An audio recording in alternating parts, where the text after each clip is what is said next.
Hey guys, we are ready for our final project. I'm going to show you how to make this fabulous curtain. I call it the Flamenco Hombre curtain. I was inspired by a design I saw at Anthropology, and I wanted to try to figure out how to make it myself. I think it turned out great. It's actually a very simple process. A lot of it's just repetition. Follow along and I'm going to show you how to do it. Alright, so our supplies include lots of fabric. I've already turned my fabric into ruffles, so I can't really show you what it looks like from the get-go, but what I need you to do is go to that fabric store and get strips of several different colors that fade into each other. So as you can see here, I have a bunch of white. There's actually two different white colors. It's going to be really hard for you to see the difference, but I do have a more crisp white, an ivory white, and then I fade into a mint green and then a darker mint green because I wanted that ombre effect. So go ahead and get at least 4 different colors to work with. I got half yards of each one, and this is going to make enough fabric to cover 1 curtain panel. You're also going to need a big strip of plain fabric, 2.5 yards will do, or what I actually did was I took a twin-sized sheet and I ripped it in half, and that is the fabric I'm working with. Sometimes, believe it or not, sheets can be cheaper than fabric, so a little life hack right there. If you need some fabric, go ahead and go sheet shopping instead. Okay, so now that we know how much fabric we need to get, let me just remind you how I got to this ruffle step. So in an earlier tutorial, I taught you how to ruffle up that fabric. Go ahead and watch this quick clip if you need a reminder. Now to make this cool ruffle that I've made, I just randomly sewed in the middle of my fabric. We never want to backstitch. We just want to run a nice straight line down the length of our fabric. And keep that thread in one hand, and as you notice, as you pull your fabric, it's just very naturally gathering. I've got my sheet. It is about 7 feet long, and I'm just going to lay that out on the table in front of me, nice and flat.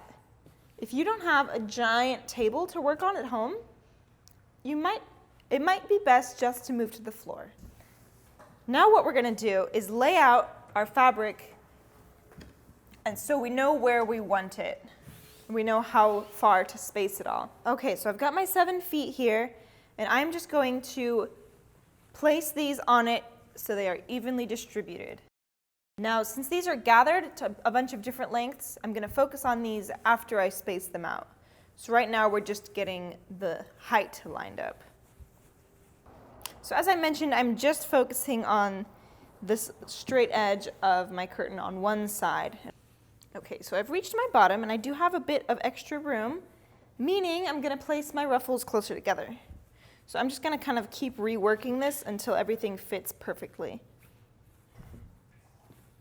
Cool. Now I'm happy with how these are all lined up on this side. Everything fits well. So what I'm going to do is I'm not going to pin them in place, but I am going to put pins in my curtain where they are. So more as a placeholder, but I'm not actually pinning them to anything. Now that we've marked where we want everything to go, I'm going to go ahead and take them all off again. And we're just going to focus on them one at a time.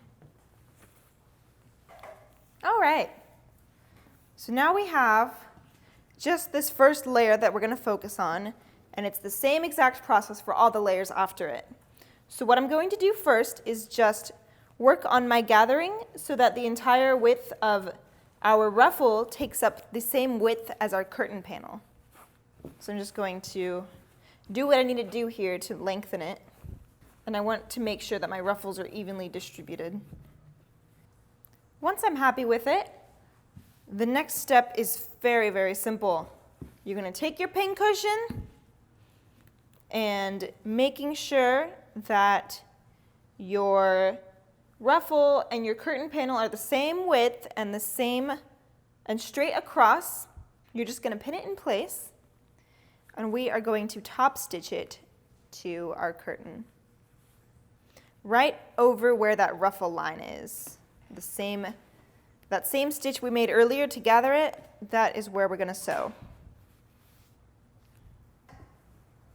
I'm just going to sew those two together using a very basic straight stitch, just like we always do.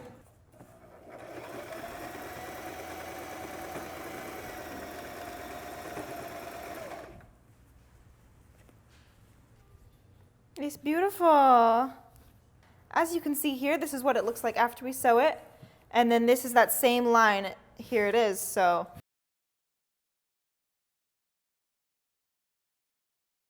we are just going to repeat that step down the length of our curtain. Congratulations, guys. I'm sure whatever you guys made, it's going to look beautiful in your home.